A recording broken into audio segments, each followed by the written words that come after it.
Dr. Hannah Kim wiped sweat from her forehead as she stepped out of the shuttle onto the gray, lifeless surface of the planet. The Korean scientist had been searching for 3 long years, visiting dead worlds and empty ruins across the galaxy.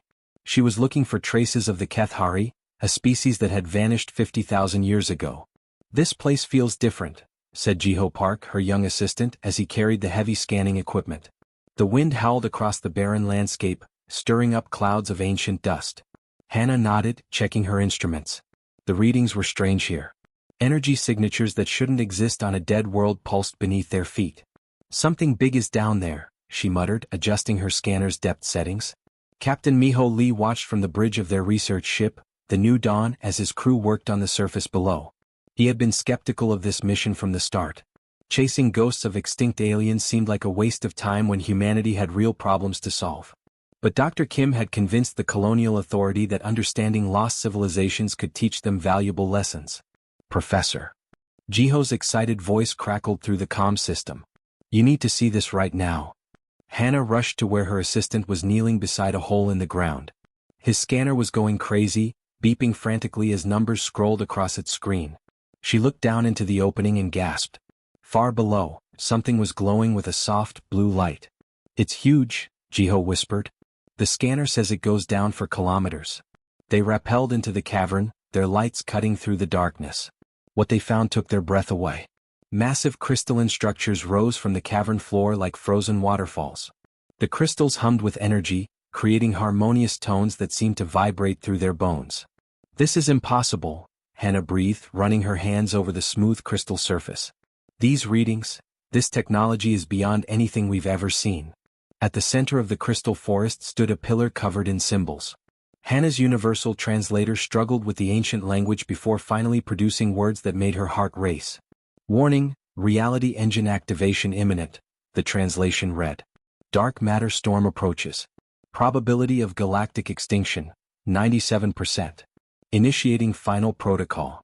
Jiho's face went pale. "What does that mean?" Hannah continued reading, her voice growing quieter with each word.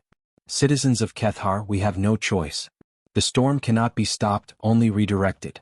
Our calculations show that by sacrificing our homeworld and using our entire fleet as focusing arrays, we can bend the storm's path away from the developing systems." The message continued, and Hannah felt tears forming in her eyes. "This will cost us everything. Our cities, our people, our future.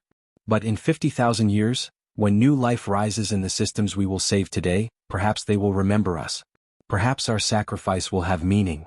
"They killed themselves," Jiho whispered. "An entire civilization committed suicide to save worlds they would never see." Hannah activated her comm unit with shaking hands. "Captain Lee, you need to hear this." Back on the ship, Miho listened to Hannah's report in stunned silence. The implications were staggering. According to the Kethari records, the dark matter storm would have swept through thousands of star systems, sterilizing everything in its path. Earth's solar system had been directly in the storm's original trajectory. "Are you saying they died to save us?" Miho asked. "Before humans even existed?" "Not just us," Hannah replied from the cavern below. "Every species in this part of the galaxy owes their existence to the Kethari. They saw the storm coming and chose to sacrifice themselves rather than let it destroy countless worlds that might someday support life." Miho stared out at the stars, trying to comprehend such selflessness. "They saved strangers they would never meet." "There's more," Hannah said, her voice echoing in the crystal chamber. "The reality engines are still active. Somehow they're still protecting us even after all these years." As if responding to her words, the crystals pulsed brighter, their harmonic song growing stronger. Jiho checked his readings and felt dizzy. "Professor, these energy levels, they're maintaining some kind of barrier around this entire sector of space." Hannah touched the message pillar again, feeling the weight of 50 millennia of sacrifice. Every breath she took, every heartbeat, every moment of life in the galaxy existed because an ancient people had chosen death over survival. "Captain," she said softly, "I think we just discovered the greatest debt in galactic history." The crystalline engines hummed their eternal song, a monument to sacrifice that had protected countless civilizations for 50,000 years. In the depths of the cavern, surrounded by the technology of the extinct Kethari, Dr. Hannah Kim realized that some gifts were so profound they could never truly be repaid. But perhaps, she thought as she carefully recorded every detail of their discovery, they could at least be remembered. Admiral Yuna Choi straightened her uniform as she walked into the massive chamber of the Galactic Council. The room buzzed with conversation in dozens of different languages. Representatives from 200 alien species filled the curved seats that rose up like stairs around the central speaking platform. Yuna had practiced this speech for weeks. She knew it would be the most important presentation of her life. As she stepped onto the platform, the conversation slowly died down. All eyes turned to her, some curious, others already looking bored. "Fellow members of the Galactic Council," she began, her voice carrying clearly through the chamber's sound system. 3 months ago, humanity made a discovery that changes everything we thought we knew about our galaxy's history. The holographic display behind her lit up, showing images of the Kethari homeworld and the crystal engines. Murmurs rippled through the audience as they saw the ancient technology for the first time. The Kethari civilization sacrificed themselves 50,000 years ago to save our entire galactic region from destruction, Yuna continued. Every species in this room exists because they chose death over letting a cosmic storm destroy countless worlds. A tall, blue-skinned Zentari representative raised his hand. "Admiral, this is fascinating history, but what does it have to do with current galactic affairs?" Yuna felt her heart sink a little, but she pressed on. "I am proposing the Kethari Memorial Project. We would restore their homeworld, preserve their technology, and create a living museum to honor their sacrifice." The chamber erupted in noise. Some representatives talked among themselves while others shook their heads openly. Yuna could hear fragments of conversation in various alien languages, most of it skeptical. "Order! Order!" called the council speaker, an elderly Vortak with gray scales covering his ancient face. "Let the human finish her proposal." Yuna took a deep breath. This project would cost approximately 40 billion galactic credits over 20 years. We estimate it would require the efforts of 50,000 workers, scientists, and engineers. The Zentari representative stood up without waiting to be recognized. "Admiral Choi, with respect, this is ancient history. Yes, we are grateful to the Kethari, but they have been dead for 50 millennia. We have living people with real problems that need those resources." Nods of agreement came from around the chamber. An insect-like Arconian clicked its mandibles and spoke in its buzzing voice. "Humanity's emotional attachment to the past is inefficient. The dead cannot benefit from monuments. But the living can learn from them," Yuna argued. "The Kethari's sacrifice shows us what civilizations can accomplish when they think beyond themselves." A representative from the crystalline collective pulsed with red light as it communicated. Its translator spoke for it. "The collective calculates this project's resource expenditure could feed 17 billion beings for one standard year. Logic suggests directing efforts toward current galactic citizens." Yuna felt the mood of the room turning against her. She could see it in their faces and body language. Even the species that looked nothing like humans had expressions she could read as dismissive. "I understand your concerns," she said, trying to keep her voice steady. "But some debts transcend practical calculations. The Kethari gave us the greatest gift imaginable, life itself. How can we put a price on honoring that?" The Zentari representative waved his hand dismissively. "Sentiment is a luxury we cannot afford, Admiral." The council votes no on this proposal. One by one, the other representatives voiced their agreement. The Arconians, the Vortak, the Crystalline Collective, even species that humanity had good relationships with, they all declined to support the project. Yuna stood on the platform, feeling the weight of 200 civilizations rejecting what seemed so obvious to her. As the final vote was tallied, she realized that humanity was truly alone in this mission. But she was not surprised when Director Sujin Han of the Human Colonial Authority stood up in the human section of the chamber. The older woman's voice was calm but firm as she spoke.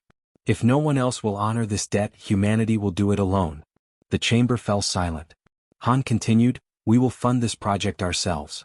We will provide the workers, the scientists, the engineers. The Kethari saved us all, but if only humans can see the importance of remembering them, then only humans will act." Gasps and surprised chittering came from various species. The Zentari representative stood again. "Director Han, this is financial suicide for your species. The cost will cripple human development for generations." Han smiled coldly. "Then we will be poor but honorable. Some things matter more than economic efficiency." Over the following weeks, news of humanity's decision spread across the galaxy. Other species watched in confusion and growing amazement as humans began making incredible sacrifices for their project. Captain Miho Lee was the first to resign his military commission. "I've spent my life protecting human colonies," he announced at a press conference. Now I want to protect the memory of those who protected all life. Dr. Hannah Kim assembled a team of volunteers from across human space. Engineers gave up high-paying jobs. Scientists abandoned prestigious research positions. Young people postponed starting families to dedicate years to the project. The most surprising support came from non-humans. While their governments had refused to back the project, individual aliens began volunteering. A group of Vortak archaeologists offered their services for free. Centauri engineers quit their jobs to join the effort. As ships loaded with supplies and volunteers headed toward the Kethari homeworld, alien news networks struggled to understand humanity's motivation. They called it everything from noble to insane. But humanity had made their choice and they would see it through to the end. The morning sun rose over the Kethari homeworld for the first time in 50,000 years. Engineer Taehyun Yoon stood on a hill overlooking the valley where the first restored city was taking shape. 15 years of backbreaking work had transformed this dead rock into something that could support life again. Atmospheric readings are perfect, reported his assistant through the comm device. Oxygen levels at 21%, just like Earth. Taehyun smiled, wiping sweat from his forehead. The terraforming project had been the hardest thing he had ever done. They had to rebuild an entire planet's atmosphere while being extremely careful not to damage any of the ancient Kethari ruins. Every pipe they laid, every machine they installed, had to work around archaeological sites. Remember, he told his team every day, we are guests here. This is their world, not ours. Down in the valley, construction crews worked on rebuilding a Kethari city. But this was not going to be a place where humans lived. Instead, it would be a museum showing visitors what life had been like for the extinct species 50 millennia ago. Dr. Hannah Kim walked slowly through the reconstructed streets, her hair now completely gray. At 78 years old, she moved carefully, but her eyes were still sharp as she examined every detail of the construction work. The proportions are wrong on this building, she told the construction foreman, pointing at a tall spire. The Kethari were taller than us. Their doorways should be 3 meters high, not 2.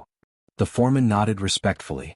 Everyone on the project knew that Dr. Kim had become the galaxy's greatest expert on Kethari culture.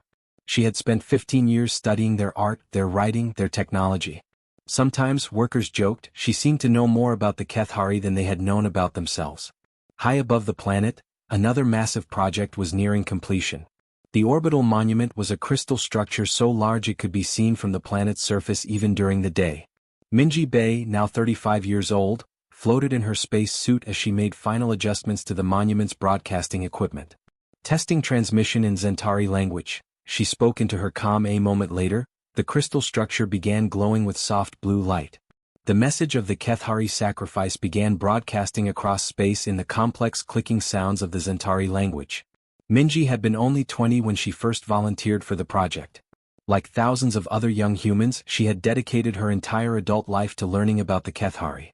They called themselves the Keepers, humans whose job was to make sure the extinct species was never forgotten. Monument test successful, she reported to the control station on the planet below. Ready to begin broadcast in Arconian language. The crystal pulsed again, and this time the message played in the buzzing tones that the insect-like Arconians used to communicate. Over 800 different alien languages would eventually be programmed into the monument's memory banks. But not everyone in the galaxy was happy about humanity's progress. On distant colonies at the edge of human space, people were struggling. Food shortages had become common. Medical supplies were running low. Almost every resource that humanity could spare had been poured into the memorial project. My children are hungry because you people want to build monuments to dead aliens, complained a colonist from the Kepler 438 system during a public broadcast. This is madness.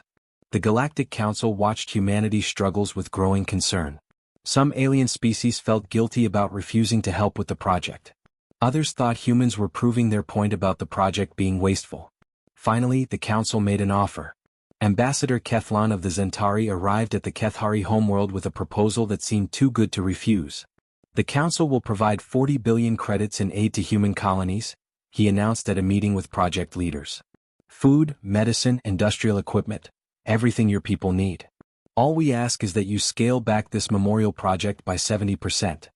Director Sujin Han, now in her 70s but still sharp, listened to the offer with a stone face. Around the meeting table sat the other project leaders, Dr. Hannah Kim, Engineer Taehyun Yoon, Captain Miho Lee, and dozens of others who had devoted their lives to this work. That would mean abandoning most of the city reconstructions, said Miho quietly. We could keep the orbital monument, but the museums, the cultural centers, they would have to go. Think of your people, Ambassador Kethlon urged. Children are suffering in your outer colonies while you spend fortunes on beings who died before your species evolved. The room fell silent.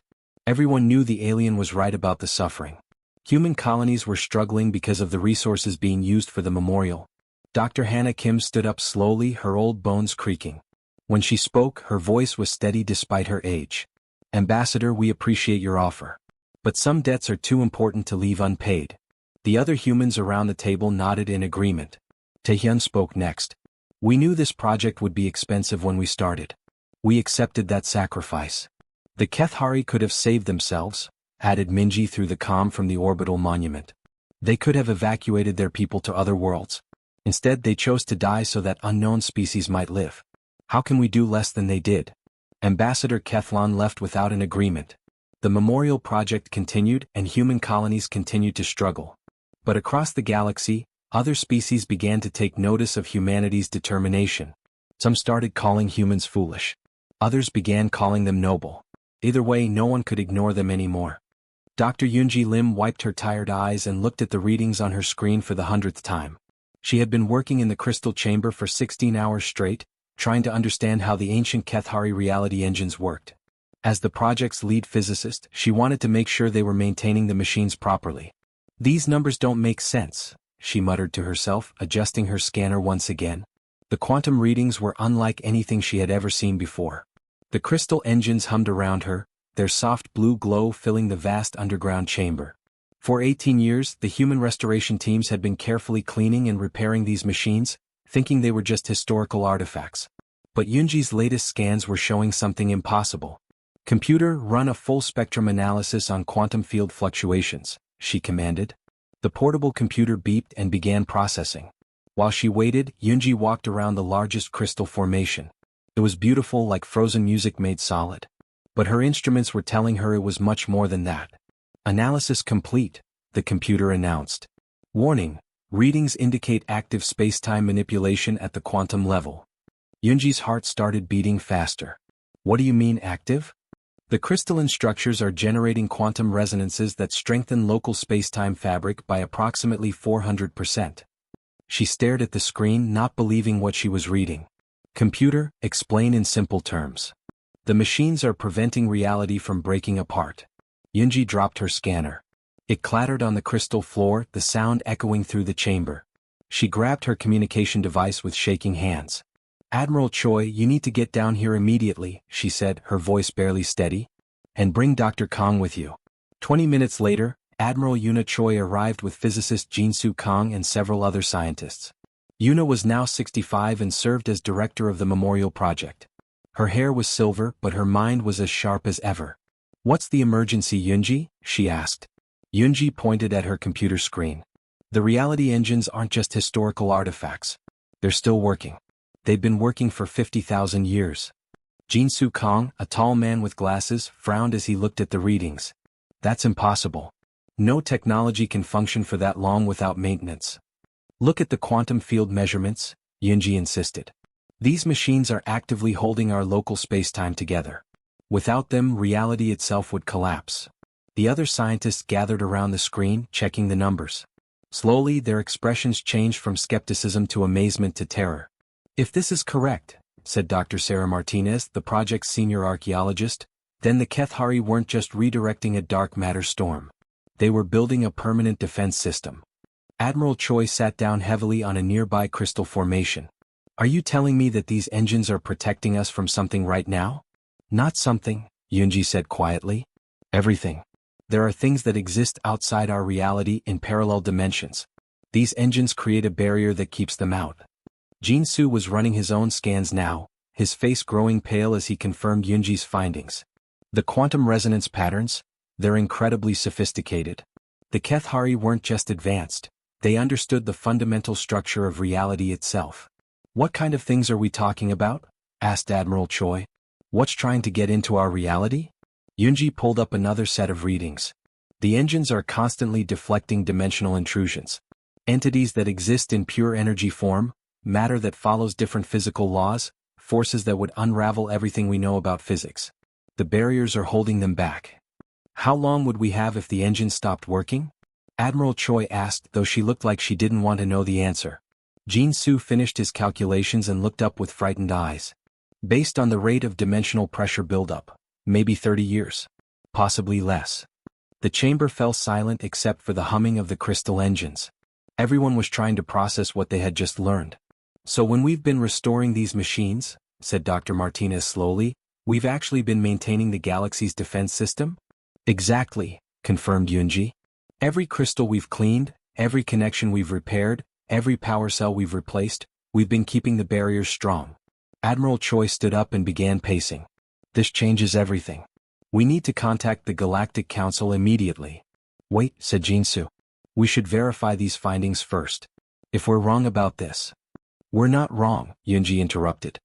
I've run the tests 50 times.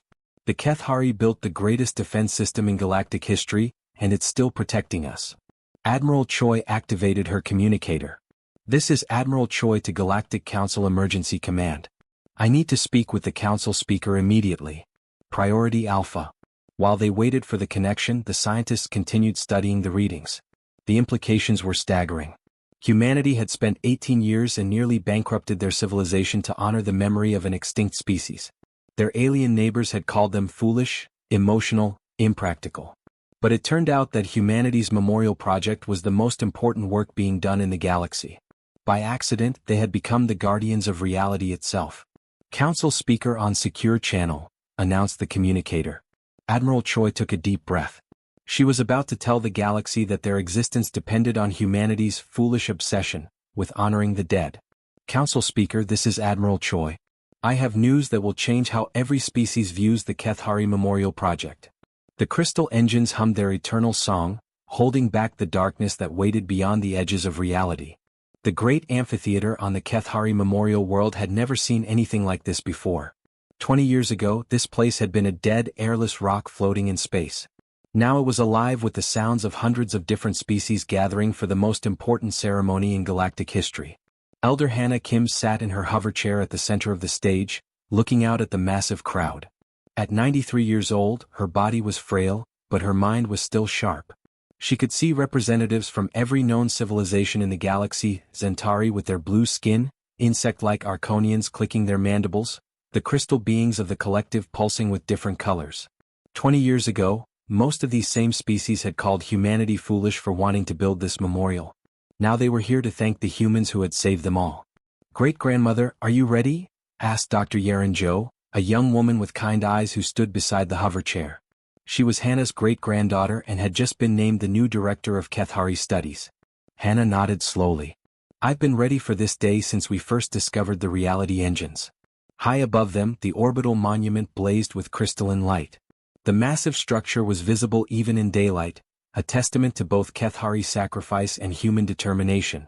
But now everyone knew it was much more than just a memorial, it was actively protecting reality itself. In the front rows of the amphitheater sat the keepers. These were people from dozens of different species who had dedicated their lives to learning Kethari culture and maintaining their technology. What had started as a purely human organization now included young Zentari, Arconian scholars, and even some of the mysterious Vorthak elders. Minji Bei, now 55 and one of the senior keepers, stood with her mixed group of trainees. There were human children, young Zentari with their distinctive blue skin, and even a few baby Arconians who chittered excitedly as they looked around at the crowd. Remember what I taught you, she told them quietly. Today we take an oath that will last for generations. We promise to keep the engines running no matter what. The ceremony began with a moment of silence for the Kethari. Across the amphitheater, beings of every shape and size bowed their heads in respect for the extinct species that had died to save them. Then Elder Hannah began to speak. Her voice was weak, but the amplification system carried her words clearly to every corner of the vast space. My friends, she said, 20 years ago humanity stood alone in wanting to honor the Kethari sacrifice. Today we stand together as one galaxy, united in gratitude and purpose. The crowd erupted in applause and various alien sounds of approval. Zentari clicked their tongue in appreciation, while Arconians buzzed loudly to show agreement. We have learned that the Kethari gave us more than just life, Hannah continued. They gave us a responsibility. Their reality engines don't just protect us from dimensional invaders, they remind us that some duties transcend species, politics, and time itself. Ambassador Kethlon of the Zentari stood up in the diplomatic section. The same alien who had once called humanity's project wasteful now spoke with deep respect. Elder Kim, on behalf of the Zentari Confederation, I must apologize. We called you foolish when you were actually being wise. We called you impractical when you were saving us all. Similar statements came from representatives of other species. The Arconian Queen herself had come to the ceremony, something unheard of in galactic diplomacy. Through her translator she said, "The Hive acknowledges human wisdom. We pledge our support to the Eternal Watch." Elder Hannah smiled weakly. "Thank you, but this was never about proving humanity right. This was about paying a debt that could never be fully repaid." She gestured toward the orbital monument above them. "Today we establish the Eternal Watch. This is not just a human commitment anymore. It belongs to all of us." Young keepers from dozens of species stepped forward to take their oath. They promised to maintain the reality engines, to study Kethari culture, and to pass their knowledge on to the next generation. Dr. Yeren Jo helped her great-grandmother stand up from the hover chair for the final part of the ceremony. Despite her age and weakness, Hannah insisted on standing for these last words. "When we remember the dead with action, not just words, we ensure that no sacrifice is ever truly forgotten," she said, her voice growing stronger with each word. "The Kethari are gone, but their gift to us continues. Every day we maintain their engines, we honor their memory. Every day we protect reality itself, we prove that their deaths had meaning." She looked out at the crowd one last time. Sometimes the greatest way to honor the past is to secure the future. The ceremony ended with the reality engines pulsing brighter than ever before. The quantum resonance that protected the galaxy seemed to sing with joy as thousands of beings pledged to maintain it forever. As the crowd dispersed, species that had once been suspicious of each other worked together to plan the future of the memorial world. Children from different civilizations played together in the restored Kethari gardens. The galaxy had learned humanity's greatest lesson. Every life matters, every sacrifice has meaning, and some debts can only be repaid by remembering forever. The Eternal Watch had begun, and the universe was safer because of it.